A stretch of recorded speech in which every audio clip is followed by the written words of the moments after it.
una vez que se ejecutaron los cimientos, perdón, los sobrecimientos, o más bien dicho, por lo general, una vez que se han ejecutado los sobrecimientos, se procede a ejecutar los radieres, que va a requerir para poder terminar su confección de un par de actividades previas. Una es el relleno bajo radier. Hay que pensar que en esa altura que se observa ahí en la misma figura, se requiere un rellenar bajo la losa, bajo el radier, y además una base estabilizada antes de confeccionar lo que es el radier mismo de hormigón. Estos radieres van del orden de los 5 a 10 centímetros, dependiendo de su uso. Por ejemplo, en las veredas, los espesores son del orden de los 7 centímetros. En una casa lo normal son 8 o 10 centímetros. Van a realizarse diferentes paños dependiendo del tamaño, por supuesto, y del espesor. Mientras más bajo es el espesor, mientras más reducido los paños, el tamaño de los paños va a ser más pequeño. Por ejemplo, en un pavimento de hormigón de un espesor de 15 centímetros, lo normal es hacer paños de 15 metros cuadrados, más o menos, como, no es una norma, pero como que la tendencia es hacer en metros cuadrados el correspondiente al espesor. Y es así que ustedes ven en las calles, tiene una faja de 3 metros de ancho, cada 5 metros hay un corte que después se sella. A diferencia de las veredas, donde el espesor son 7 centímetros, se van a dar cuenta que en un ancho de vereda de 2 metros, no va a ser más allá de 3 metros el corte, la separación, entre comillas, de los pastelones. Por lo que yo les decía, mientras más reducido es el espesor, más pequeño es el paño. Actualmente, por lo general, se cortan estos paños con una cortadora de pavimento, que lo deja mucho más estético. Antiguamente se dejaba inducido alguna pestaña de metal, incluso alguna wincha de internet que hoy día ya no se usa para trabajar por razones sanitarias. Pero lo normal es que al día siguiente que se ejecutó el radier o el pavimento, vaya una cortadora de pavimento y haga los cortes pertinentes. Para poder planificar la actividad de radier, se va a requerir de bastante información. Por lo tanto, esta planificación va a ser bastante integral, porque vamos a necesitar información para confeccionar la base de radier, que es lo que se ve aquí en la imagen, una base que se está compactando, que no se ve muy bien revuelta, y eso es un tema que lo vamos a conversar posteriormente. Y vamos a necesitar también la información para el radier propiamente tal. Por lo tanto, como decíamos, la información va a ser bastante variada. ¿Qué información vamos a requerir? Primero, el tipo de hormigón. Generalmente aquí va a ser hormigón tipo H20, para un hormigón de esta de esta partida. Un cono generalmente bajo porque hay que esparcirlo nomás, y eso implica que va a fraguar rápido. Cono 6, a lo más cono 5. El espesor del radier, necesitamos ese dato, 8 o 10 centímetros. El espesor de la base estabilizada, 10-15 centímetros. La superficie, cuántos metros cuadrados hay que cubrir. Obviamente que esa superficie por los espesores me va a dar el volumen que yo voy a confeccionar. Y si yo sé el plazo que tengo para hacer la partida, voy a poder determinar a qué rendimiento debo trabajar. Voy a necesitar los niveles en todo el perímetro, que por lo general vamos a usar como referencia el nivel superior del sobrecimiento. Por eso que es tan importante que esa partida quede óptima, dado que después nos sirve como guía. El tipo de material de base, que generalmente es una base estabilizada de planta, tamaño máximo 1,5 pulgadas, con cierta cantidad de partículas chancadas, con el objeto de que quede una masa homogénea, bien revuelta. La terminación exigida, tanto para la base como para el radier.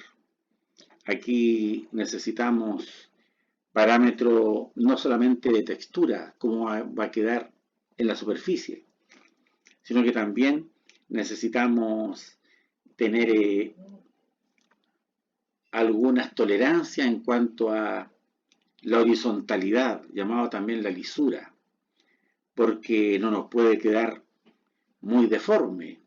Piensen que después del radier se va a colocar un revestimiento de piso, un piso cerámico, un piso flotante o lo que sea, y por supuesto que necesitamos un radier que tenga cierta horizontalidad y no todo deforme.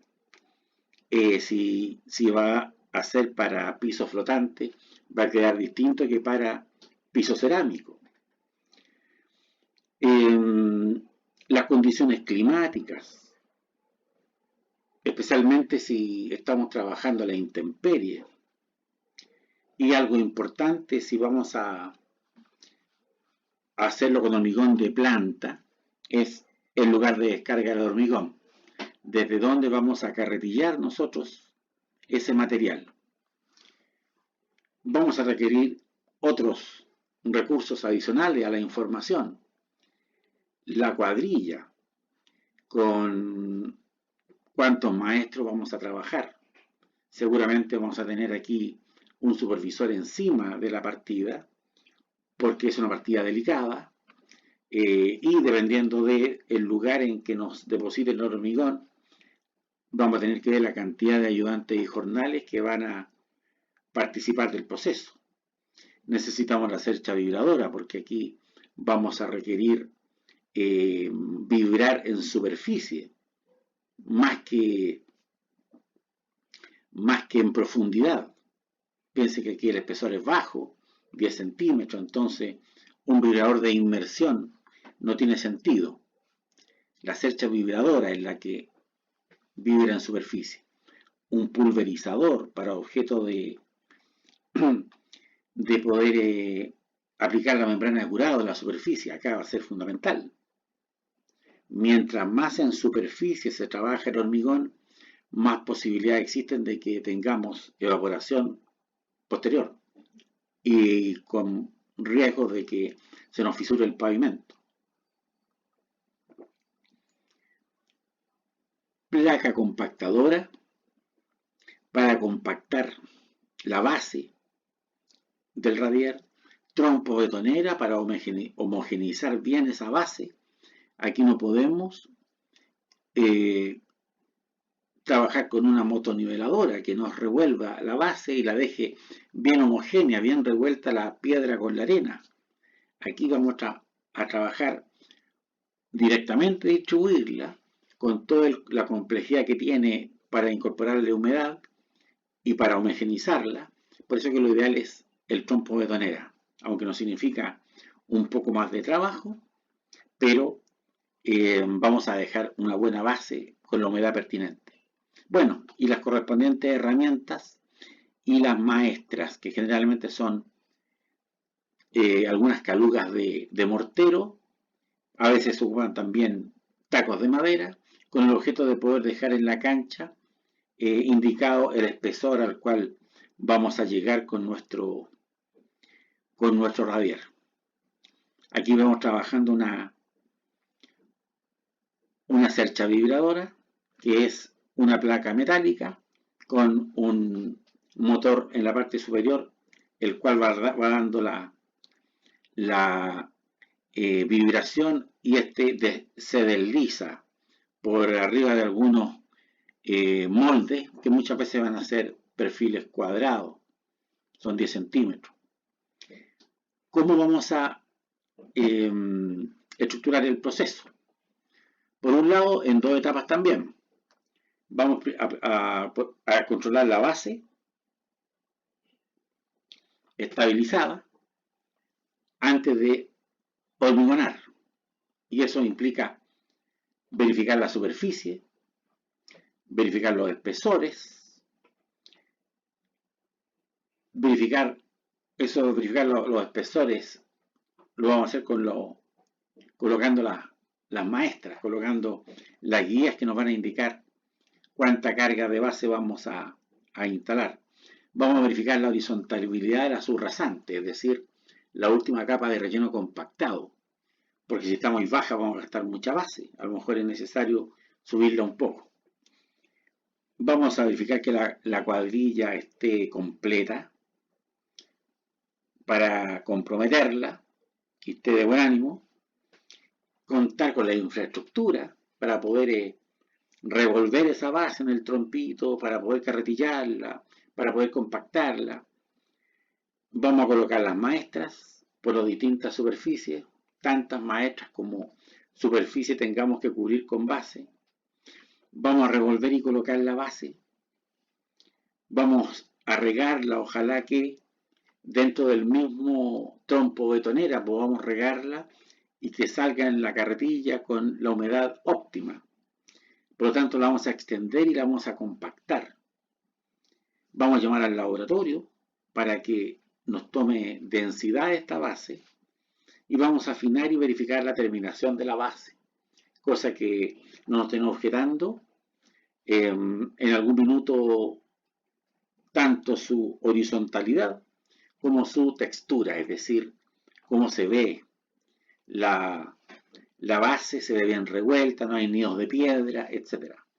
Todo eso antes de la pavimentación. Para el objeto de pavimentar, vamos a solicitar el hormigón de acuerdo al tipo que nos especifiquen, el volumen, la cantidad que vamos a requerir para esa superficie que hay que cubrir, y la frecuencia, cuántos camiones yo necesito cada cuántas horas. Vamos a verificar la composición y la disposición de la cuadrilla para colocar el radier, lo otro era para confeccionar la base. La infraestructura, aquí también necesitamos carretillas para transportar el hormigón en caso que no nos puedan dejar el hormigón dentro de la vivienda, que es lo más probable. Seguramente nos van a descargar el camión en algún punto distante, vamos a tener que carretillar bastante. Vamos a colocar los moldes y las maestras.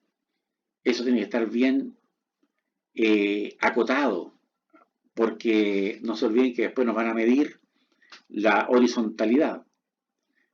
Vamos a recibir el hormigón, vamos a verificar el cono, la guía de despacho, el sello, y bueno, recibiéndolo vamos a comenzar a distribuirlo en toda la superficie y entre los moldes que acabamos de instalar.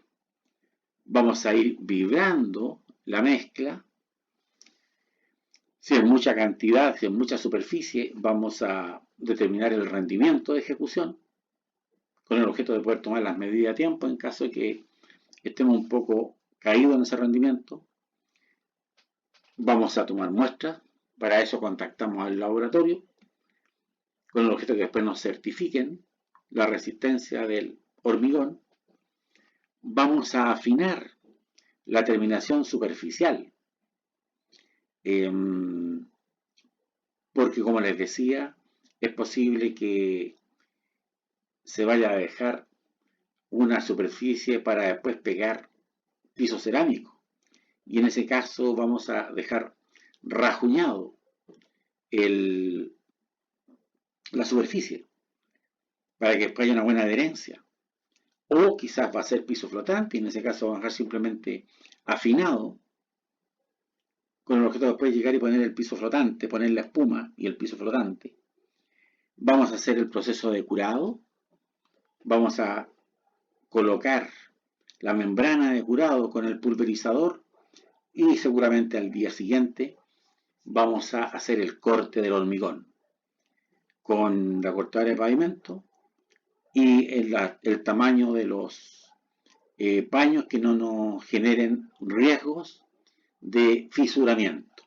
Si no se hace el corte por razones de retracción, que es una pérdida de volumen que experimenta el hormigón al fraguar, y eso el efecto es mayor cuando es en superficie, en espesores pequeños, se corre el riesgo de que se fisure. Si ustedes no cortan el hormigón, los paños de pavimento, se les va a fisurar. Por lo tanto, el corte induce el quiebre, pero se va a quebrar igual. Y ese es el proceso. Posteriormente, en la clase siguiente vamos a entrar a determinar el costo unitario generalmente del metro cuadrado.